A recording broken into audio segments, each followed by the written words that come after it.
o obscurantismo elegante de Mark Sedgman e a sua misteriosa cura para a dor. Godspeed You, Black Emperor e o seu segundo álbum de estreia. Afinal de contas, o que Boris, Friedrich Nietzsche e David Lynch possuem em comum? O eletropop vintage, com os dois pés no progressivo do duo francês Zombie Zombie e polímeros semicondutores e seus sonhos espaciais. Tudo isso e nada mais agora em Triceratops Show.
E é isso aí, sejam bem-vindos a mais uma edição de Triceratops Show. Meu nome é Luiz Terra e nós estamos na nossa 27ª edição. Acabamos de ouvir com muito orgulho aí Godspeed You, Black Emperor com time Shine Shine. Cara, explica pra gente por que esse é o segundo álbum de estreia do Godspeed You, Black Emperor.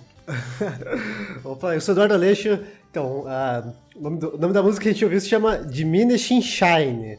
A história dessa música, ou desse álbum, é que, bom, basicamente é uma demo, né, gravada em 93 pelo Efraim Menuk, né, que é meio que o líder do Godspeed Black Emperor. E essa demo, eles gravaram 30 cópias e meio que ficou perdida no tempo, né? E só que tinha um certo boato, assim, de que, tipo, alguém que tinha cópia ripou e tem ela gravada. E aí tinha esse mistério, né? O pessoal, eu lembro que tinha, assim, bastante discussão, assim, no Reddit, no 4chan, falando, eu tenho aqui ripado, hein? E alguém ia lá e postava uma música. Então eu ficava naquela, puta, é a música de verdade? É a música desse álbum de verdade? Ou é só alguém tentando imitar o Godspeed Black Emperor, né? E aí, eis que agora, em fevereiro, postaram, simplesmente surgiu, acho que no 4chan, em algum lugar, e aí subiram no YouTube o álbum inteiro, licado, assim. E aí as pessoas ouvindo e falando, pô, isso aqui parece realmente Godspeed Black Emperor, parece ser de verdade. E aí teve a confirmação final que o Godspeed, eles falaram, quer saber? Foda-se, já que vocês licaram, a gente vai divulgar isso como um álbum oficial. E aí eles lançaram esse álbum meio que oficialmente. Por que ele é o primeiro, como que é que você falou? O segundo álbum de estreia, porque ele foi relançado, né? Foi meio que o primeiro álbum gravado pelo Godspeed Black Emperor. O álbum em si, Luiz, eu vi assim, tipo, é uma demo mesmo, bem mais ou menos. Mas você consegue sentir vibes do Godspeed aqui e ali, assim. Essa música que a gente tocou, então, Diminishing Shine, é um exemplo claro dele. Tipo, Godspeed na nutshell, né? E aí é meio que isso. O que você achou desses 1 minuto e 20? Pô, achei sensacional. Eu acho que diz muito, né? Diz muito com o trampo deles. A única coisa que realmente surpreende é não ser uma música de 10, 12 minutos, né? E o interessante que eu tava vendo aqui que também ele já tinha um LP, assim, acho que de 97, né? E eu pensava que era uma banda dos anos 2000. Mas não, eles têm já um trampo de 97 que também foi um LP com pouquíssimas edições, né? E daí saiu, acho que em 98, né, o CD. Um arranjo diferente, que eu acho que me ajude vocês que são da música aí, como que pronuncia o F... F Sharp, A Sharp, Infinity. Sensacional, né, cara? Eu não conheço tanto, né? Eu conheço mais aquele disco clássico deles, né? E depois o que eles lançaram em 2015, assim. É uma banda bem interessante, né? Eu gosto muito, né? Eles ajudaram de alguma forma, escrever, né? O post-rock como que a gente conhece hoje. Talvez seja a banda mais imitada do gênero, né? Com certeza, cara, com certeza. Fala post-rock, o Godspeed é a cara do post-rock. Eu queria só fazer me mostrar um pouquinho, né? Porque uma das poucas coisas relevantes da minha vida que eu fiz foi assistir o show do Godspeed. Isso que eu ia falar, né? Você provavelmente deve ter visto, né? Já que você esteve no país da onde eles veio, né? Como que foi vê-los em sua terra nativa? Mais ou menos porque não é a terra nativa deles, porque são do Quebec, né? Ah, tá. Você tava em Toronto, né? Mas eu vim em Toronto. Eu vim em Toronto e é uma experiência bem interessante, assim. Cara, é bem isso mesmo. Post-rock, você vai lá e é uma viagem. Você viaja pela duração do show, assim. Eu não sei, porque talvez pra mim seja um apego maior, né? Mas, sabe, é o tipo de show que você assiste e você fica emocionado, sabe? Que foda, cara. Não, imagino. Eu gosto muito de shows assim, imersivos e tal. E você tomou alguma coisinha pra ver esse show ou viu na sobriedade? Não. Era antes do Canadá ter virado 100% weed free, né? Ou não free, mas eu tava na minha fase straight edge, só vou dizer isso. Ah, legal. E uma coisa que eu sempre quis também tive curiosidade, você como um cara que conhece a banda deve saber de onde que veio esse nome aí. É tão difícil de falar, né? A gente normalmente fala só Godspeed You, né? Pra não ficar falando tudo, mas é um nome comprido, né? O que significa, você sabe? Deixa eu falar aqui. Eu não sei não, Luiz. Pelo que eu tô vendo aqui, na busca rápida na Wikipédia, o filme é baseado num filme japonês que é que segue uma gangue de bikers japoneses chamada Black Emperors. Acho que é um negócio meio, como que eu posso dizer, meio cult, né? Wannabe, assim, sabe? É bem a vibezinha deles, né? Quer mostrar, né? Ó, a gente tem referência aí. A gente tem referência aí de coisas chiques, né? Mas falando em coisa chique, cara, a gente também viu um filme esses dias, né? Eu vi, a gente ficou naquela caçada pelo link e tal, deu tudo certo, consegui achar com legenda e tudo, que é o documentário Cure for Pain. Mas peraí, conta a história eu acho relevante isso, de como foi difícil pra você achar o filme, porque você não usa torrent. Eu não manjo das pirataria, né? Então tentei e o arquivo que eu achei não tinha. Como que chama? WID, CID, não sei o que. Não tinha essa porra aí que faz as pessoas baixarem ilegalmente. Existia um arquivo, mas não existia ao mesmo tempo tal. Eu fiquei mó tempão esperando e nada. Até que eu achei no YouTube. Achei no YouTube com legenda e tudo. Foi... Ah, você assistiu no YouTube? Sim. Em português? Não, eu primeiro baixei. Tem em português, mas eu baixei também. Verdade, eu baixei. Inclusive, um grande salve aí pra comunidade Sétima Arte do Facebook. Enquanto as leis forem ótimas pra pirataria, essa comunidade vai continuar existindo. Embora o Mark Zuckerman aí sempre tá tirando tirando o Zuckerberg, não, Zuckerberg, tá sempre tirando os links lá, mas é sempre legal dar uma passada, ver, às vezes você encontra umas coisas que realmente são difíceis de achar. E essa comunidade aí eu achei, mas depois eu acabei achando no YouTube. Acontece, né? É difícil, mas conseguimos ver, nossa, um documentário fantástico, né, cara? Muito, muito foda. Pra quem não conhece, o Mark Sandman é o idealizador, né? O frontman vocal e o bass player do Morphine. Vocês já ouviram falar de Morphine? Uma banda aí cult também, já que a gente tá falando de cult. Uma banda super cult aí dos anos 90 que tem toda uma aura em cima deles, tanto pela energia da música, o lance da poesia do Mark Sandman. Seu fim, né? O seu fim realmente inesperado, né? E é fantástico, né?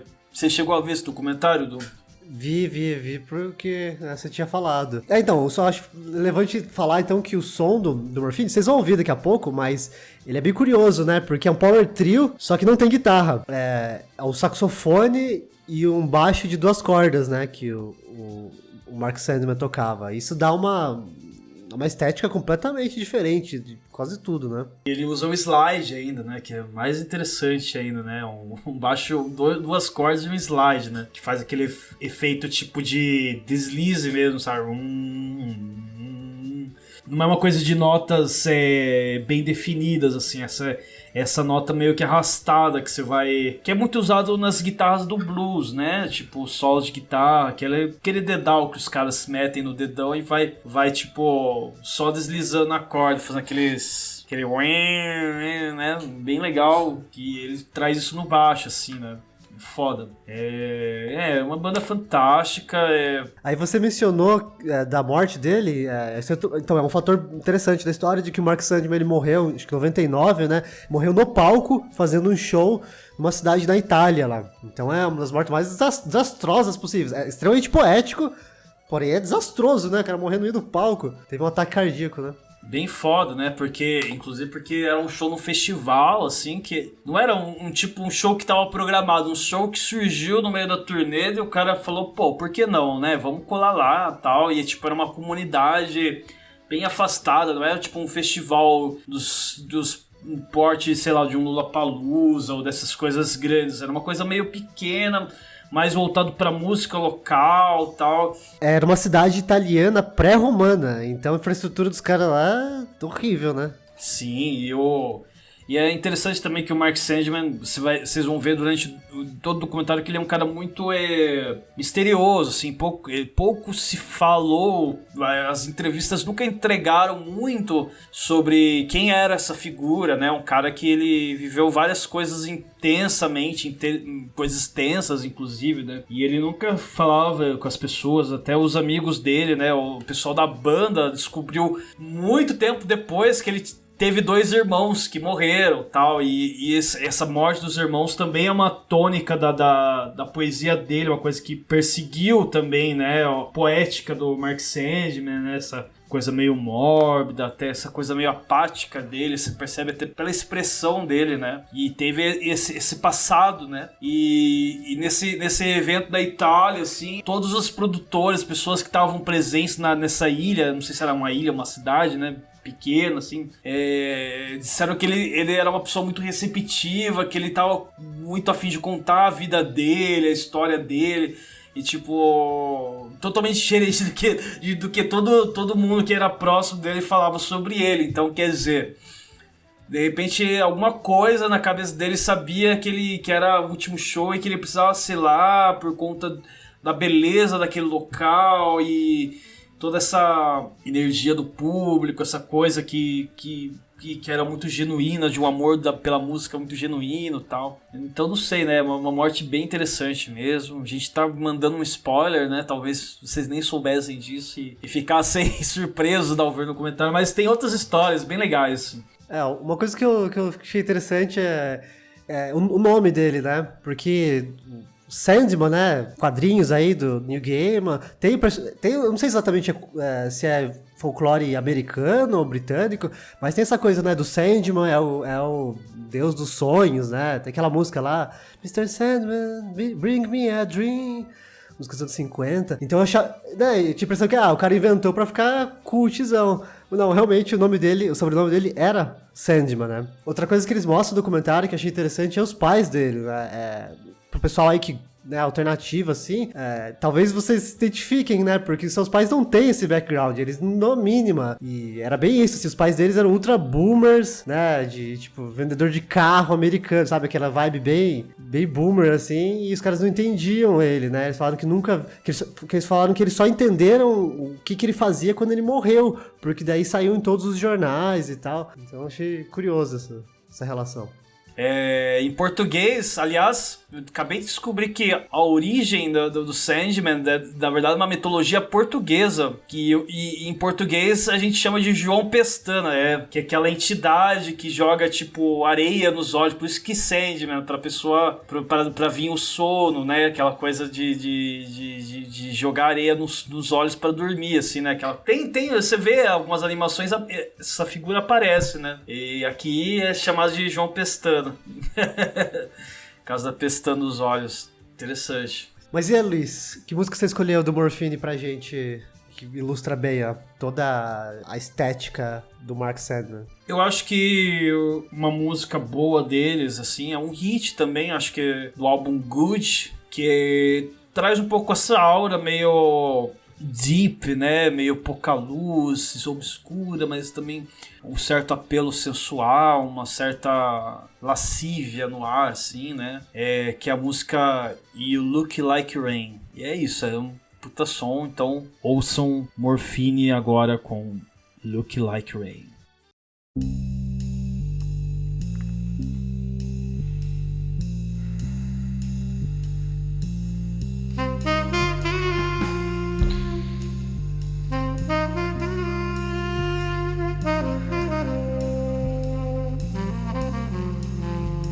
Your mind and your experience call to me. You have lived and your intelligence is sexy. I wanna know what you got to say. I wanna know what you got to say. I wanna know what you got to say. I can tell you taste like the sky, 'cause you look like rain. You look like rain, you look like rain. You look like rain, you look like rain. You look like rain, you look like rain. You look like rain. You look like rain.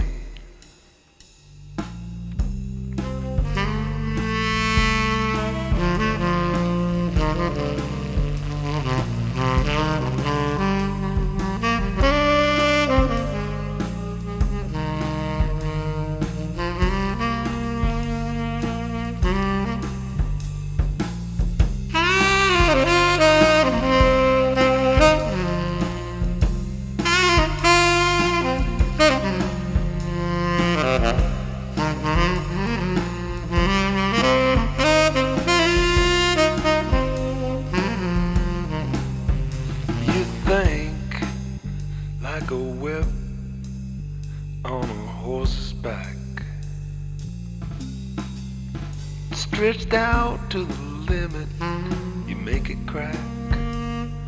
Send that horse round and round the track. I wanna know what you got to say. I wanna know what you got to say.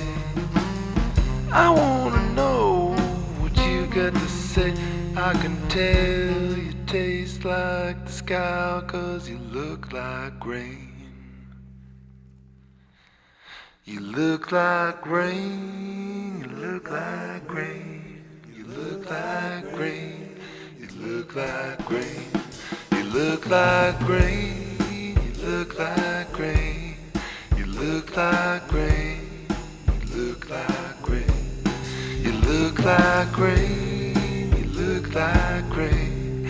You look like rain, you look like rain. look like rain. You look like rain. You look like rain. You look like rain. Yeah, you look like rain.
É isso aí, meus amigos cretáceos. Vocês acabaram de ouvir Boris, Beyond Good and Evil. Agora explica isso daí, Dudu. Porque esse é o grande disco do ano até agora. Que ele te pegou assim? Então... É porque um dos poucos que eu vi, não, mentira. Então, cara, todo mundo sabe aí, né, que eu sou fã do Boris. Aquele Pink lá, álbum muito, muito, muito, muito bom. Inclusive, vou me mostrar de novo, mas quando a gente tava em Toronto lá, eu e minha conja, a gente assistiu o Boris tocando Pink na íntegra. Assim, que lá foi um evento bem impressionante, assim. Imagino. Você zerou a vida, né, em relação a shows, né, Dudu? Fala a verdade, você viu o Boris, você viu o Godspeed You, Black Imperial, você viu Swans, você viu Wu-Tang Clan. Tá bom o currículo, hein? Tô invejando aqui. A minha conja aqui assistiu o Radiohead num festival. Essa eu não tive essa experiência. Ficou faltando aí. Porque, não sei você, eu nunca fui no festival alternativo legal, né? Tem esses festivais que tem aqui, mas não é a mesma coisa, né? É pra um público diferente do que seria o público alternativo lá fora, né? Mas enfim, então o Boris, esse que é um álbum que se chama W. Porra, é um W, né? É porque, tipo, eles lançaram um álbum, acho que em 2020, que é o No. E esse é o W, então é tipo o Now. É um álbum complementa o outro. O No é mais porradona, e esse W, ele é mais shoegaze, assim, mais dream pop, sei lá, um slowcore. Ele é mais devagarzão, assim. E, cara, eu não sei, esse álbum me pegou. Eu vi bastante, assim, eu vi no repeat. Curto muito pegar coisas assim. Eu ainda não consegui ouvir esse disco, mas esse review já me atraiu, assim, porque é uma coisa que pra mim sempre funciona muito fácil, né? Shoegaze, dream pop, sons mais deeps, né? Mais ambiente, assim, sempre me chamaram muita atenção, né? E boto fé, cara. Boto fé que o disco deve estar lindo, assim. Ainda mais indo Boris, porque é sempre uma surpresa, né? É legal isso, assim, quando você não sabe o que esperar da banda, assim. Tem coisas mais pro noise, tem coisas que são quase metal, né? Coisas bem experimentais, coisas mais palatáveis. E esse, pelo jeito, tá mais acessível, né? De alguma forma. Sem perder essa coisa espiritual, profunda, né? Que é comum, né, no som deles. concordo sigo o relator. Aí puxando aí, Luiz, o Beyond Good and Evil, eu lembrei então, né? O que é o Beyond Good and Evil? Bom, Beyond Good and Evil é um jogo do GameCube, muito bom também. E também é um livro do Nietzsche, né, cara? Eu não sei se você é da filosofia, eu não sou muito... Eu tenho esse livro aqui, tentei ler, não entendi nada. Foi muito difícil pra mim, mas eu tentei ler, só pra dizer numa mesa de bar que eu li Nietzsche. Mas pra mim não bateu muito, se foi... Eu tinha acho que 18 anos, vamos ver. Agora, com um pouco mais de idade, eu tenho um pouquinho mais de cabeça pra sacar alguma coisa. Apesar dele ter uma linguagem acessível, mas é uma linguagem profunda, né? Não, isso me lembra uma tirinha do Riot. Vocês não conhecem, vejam, esse cara ele é muito bom, ele faz tiras muito boas. Tirinha que é um moleque falando assim: eu li Nietzsche com 5 anos. Aí no quadrinho seguinte e não entendi porra nenhuma. Que me lembra muito isso. A turma falando, não, porque eu li Nietzsche, li Schopenhauer, li, sei lá, não dá, né, cara? Agora que eu tô velho, ficou muito claro pra mim, se você leu, você não entendeu, porque tem coisa que só a idade mesmo, né? Também eu lembrei do Clóvis de Barros, né, aquele filósofo lá, sabe? Já viu o Clóvis de Barros? Infelizmente já vi. Cara, interessante. Aquele vídeo que ele fala, você tem que ter brio, né? Eu não tive brio pra entender o Nietzsche, mas boto fé que é foda. Mas enfim, o que eu vou falar não tem nada de extraordinário, mas que nesse livro, né, do Beyond Good and Evil, é o livro que veio depois do Assim Veio Zaratustra, né? É basicamente o mesmo livro. Eu não li, só li o resumo, porque, pelo amor de Deus. Mas é basicamente aquela coisa, né, do que Nietzsche é o cara que assim fala, vamos além, né? Além do bom e mal, né? Do bem e mal. Então, além dessa dicotomia, né? Que as coisas são um pouco mais complexas do que isso. A crítica dele aos filósofos que vieram antes dele, né? E aí eu lembrei de outra coisa que eu tenho feito, que é, nossa, vai soar a coisa mais white people ou classe média sofre de todas, mas eu tô fazendo um curso de David Lynch. Conta isso pra nós, como que é? Não tem nada extraordinário, são aulas, né? A menina lá é, sei lá, cinéfila ou... O Masterclass com o David Lynch?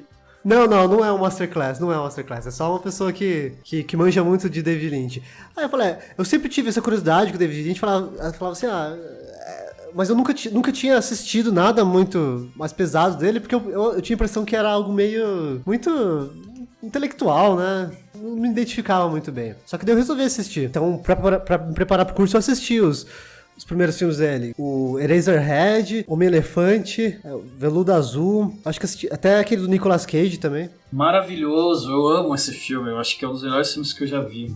Corações Selvagens. É um dos meus filmes favoritos. Não, é sensacional. Filmaço. Então, aí que tá.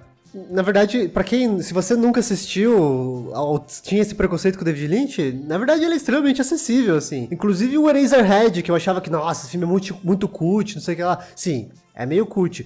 Mas eu saí do filme entendendo, assim. Se eu que sou o mais burro possível, entendeu? Então... não tem muito... Então fica a recomendação aí. É legal. Eu tô morro de vontade de ver o documentário, mas eu ouvi um comentário a respeito do Eraserhead que tem uma certa coisa de alegoria com a vida do David... O que a vida do David Lynch podia ser se ele não fosse um cineasta, sabe? Tipo... se ele não fosse o que ele é, assim, se ele fosse uma reprodução do que os pais dele esperavam que ele fosse e tal. Achei interessante essa análise, não sei se faz sentido, mas ele teve muitos problemas, assim, né, até se tornar um diretor consagrado e tal, toda essa coisa de artista, né, de ter que pagar conta e tentar viver uma vida normal, né, e falhar miseravelmente, até entender que não tem muito o que fazer mesmo, é isso, e boto fé que deve ter sido difícil, assim. Que você estava falando que os primeiros filmes, de fato, os primeiros longas-metragens deles são a partir de 79, acho que 80, não sei. Mas, se você voltar um pouco, você vai ver que dos anos 60 ele tinha uma puta obra já de curtas, ele também era da artes plásticas, né? Enfim, a gente sempre está falando do David Lynch nesse podcast, né? Já falei que tava rolando um ciclo dele lá no MUBI também, bem legal pra quem quer conhecer além desses filmes. Recomendo, assim. Esses sim são mais malucos, experimentais. Eu dei uma olhada nos curtos. Mas deixa eu juntar, né? Por que raios tô falando do David Lynch? Bom, porque você percebe nos filmes dele uma questão muito dessa dicotomia, bem e mal, né? Você percebe, assim, bastante, eles contra... Eu contra eles, o bem contra o mal, você percebe isso muito claro. E eu descobri que o David Lynch é pirado no bagulho de meditação transcendental, né? E aí meio que fez um certo sentido pra mim, assim. Budista, assim, tal, eles têm essa coisa do yin e yang, né? Que vai meio que o contrário que o Nietzsche tava falando, né? Mas enfim, legal que você acabou tocando num ponto que o Nietzsche também toca nesse livro, mas eu não vou spoilear. Luiz, falamos muito aí, vamos tocar um som? Na volta a gente fala dessa música, pode ser? Exatamente, já que a gente tá falando de sonhos, de David Lynch, eu acho que é uma boa deixa pra gente ouvir Polímeros Semicondutores, uma banda de Sorocaba que lançou o disco Sonhos Espaciais. A gente vai ouvir em primeira mão a música Window.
E é isso aí, rapaziada. Chegamos ao fim de mais um bloco com uma canção de Polímeros Semicondutores. É uma banda de Sorocaba. Eu já falamos deles aqui em outra oportunidade, né? Meu amigo Emerson é um cara super ligado às ciências, física, e ele traz todo esse conhecimento aí pro rock. São músicas, né, com essa temática de ficção científica, viagens espaciais. Então, um disco bem legal, assim, com muitos traços de rock progressivo, como a gente pode notar, space rock, boas linhas de synth, um pouco de dream pop também. E tem até umas faixas surpreendentemente próximas ao kraut rock, ao post rock também. Vale muito a pena ver. Eu sou suspeito pra falar, né, porque eu ilustrei a capa do disco, né, mas assim, eu queria mesmo compartilhar com vocês porque tá um trabalho realmente bonito e pouco falado, né? Assim, uma coisa feita de maneira artesanal, em casa, assim, não é uma coisa que os caras têm uma assessoria de imprensa que vai mandar a música para todos os blogs e todas as coisas e tal. Então isso me interessa bastante, assim, porque você percebe que é honesto, é verdadeiro, né? Não tem todo esse trampo de corre, assim, né?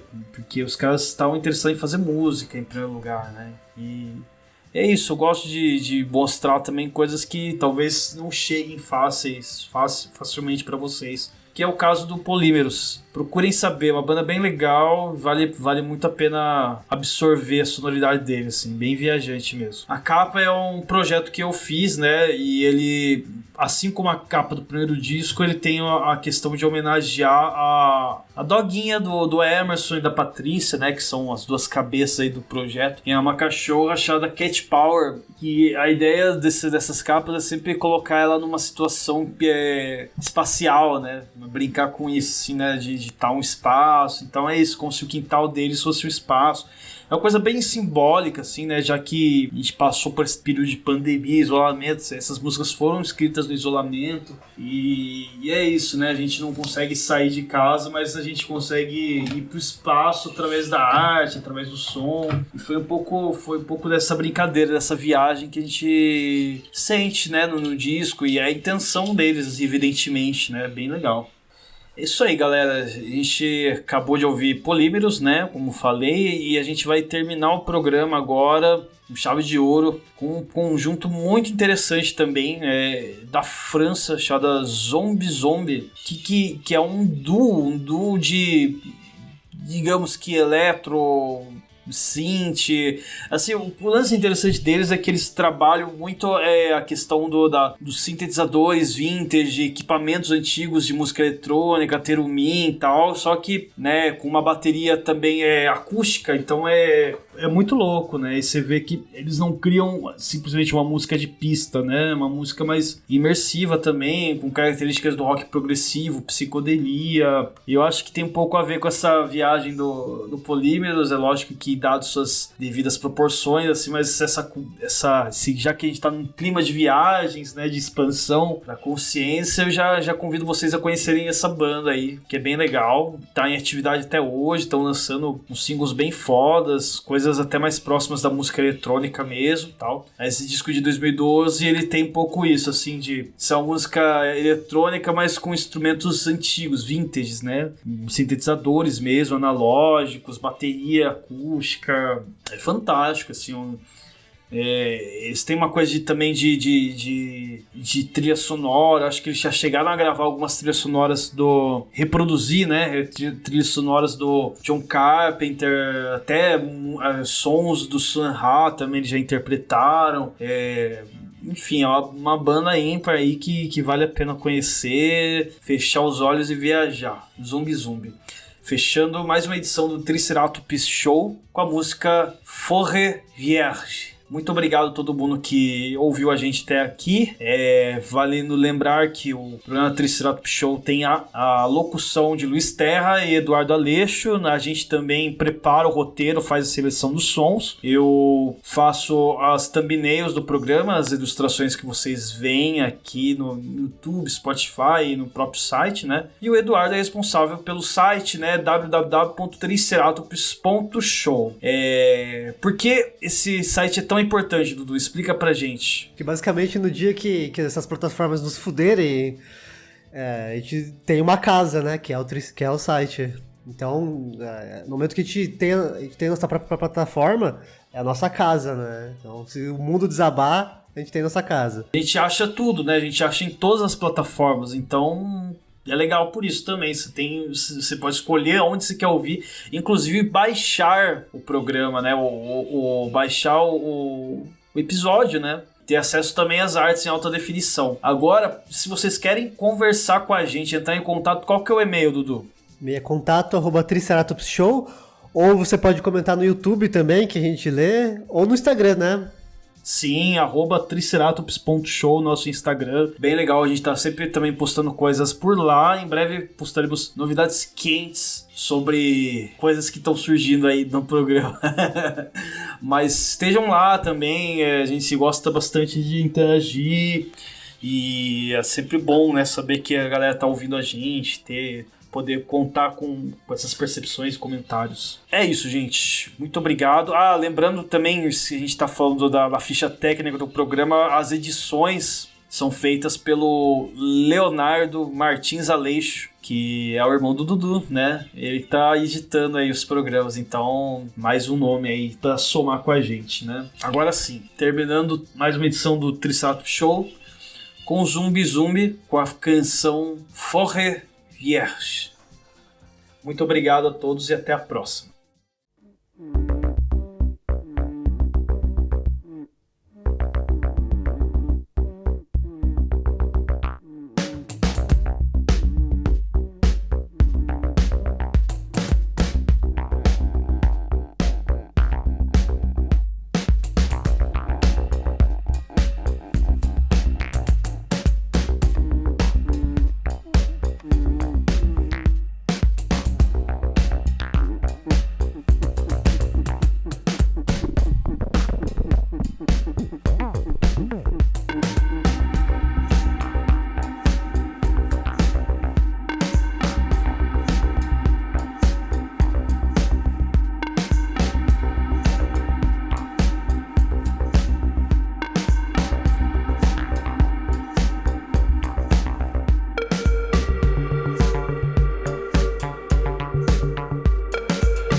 Quem que é Casimiro, né?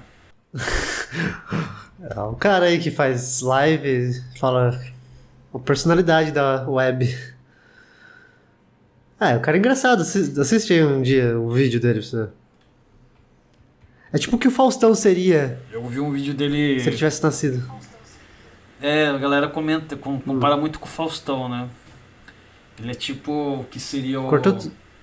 Nossa, cortou tudo, não entendi a história. Eu vi um. Não, eu que parei. Que eu comecei a falar e eu já não sabia mais o que ia falar. Mas eu vi um vídeo dele comentando uma pessoa lavando a geladeira, assim. Falei, meu Deus, quantos views tem isso? Que é muito louco, né? Como que a galera vai tipo, consumir esse tipo de conteúdo, né? Tipo, não é um vídeo original, é uma pessoa reagindo ao vídeo, cara. Como que isso pode ser interessante? Não faz sentido. Você tá muito velho, Luiz. Puta Tá no merda. cu, cara. Ué. Pô, eu sou um novo boomer. Se você não gostaria de ver o Mark Sandman reagindo a alguma coisa, por exemplo, é isso? Não. Não? Porra, quem que é Casimiro, tá ligado? Tipo, os caras botaram mó banca num carinha que é igual todo mundo que a gente conhece. Tinha um monte de cara gordinho, nerd, que joga Tibia lá no Objetivo, que é igual. Tem a mesma percepção comum de. Não é um cara especial, tá ligado? E o cara tá ganhando dinheiro pra caralho, né? Interessante. Não, pô, o cara é... Acho que é uma questão de qualquer representatividade, né? Não, pô, ele tem uma personalidade engraçada, assim, pô. Existe um... Não, mas na verdade é melhor que assim que seja um gordinho aleatório do que ser uma pessoa branca, fudida da elite de São Paulo, Rio de Janeiro, cuzão, né? o cara... não, por esse lado sim, né? Mas assim, também não é um cara especial, assim, é um cara comum, é isso que eu quero dizer, assim, tipo... Super comum, assim, tipo... Nossos amigos são igual ele, assim, qual que é aquele cara que usa o fake lá, o Thiago lá? É igual. Você troca e-mail, na verdade eu acho ele mais genial, mais figura do Chamou o que o Thiago de Casimiro. gordo, coitado. Coitado. Não tô falando que ele é gordo, mas tô falando que ele é uma figura. Sim. Ele é uma figura muito mais interessante, que você quer saber muito mais do que Isso é o verdade, Casimiro. Eu tava conversando esse dia com um amigo também, assim, que como as pessoas, elas não sei o que tá acontecendo, que as pessoas seguem pessoas que são normais, ou normais ou piores do que você. E eu fico pensando assim, pô, se eu vou seguir alguém pra ver as opiniões dela, eu quero que essa pessoa seja muito melhor do que eu, mais inteligente, que tenha outras referências e tal. Não quero alguém que seja exatamente... Claro. Isso que fico pensando que de repente a pessoa comum é muito mais baixo nível do que eu penso, sabe? Não sei, só isso que pra justificar. Não sei se é arrogância da minha parte, ou sei lá. Ou de repente eu não tenho a idade, né, pra entender o frisson dessa galera. Porque um cara. Eu conheço. Tem um Casimiro a cada esquina, sei lá. Imagina, cara. Eu conheço um monte de gente igual, cara. Um monte de gente igual. Nossos amigos são mais geniais que o Casimiro.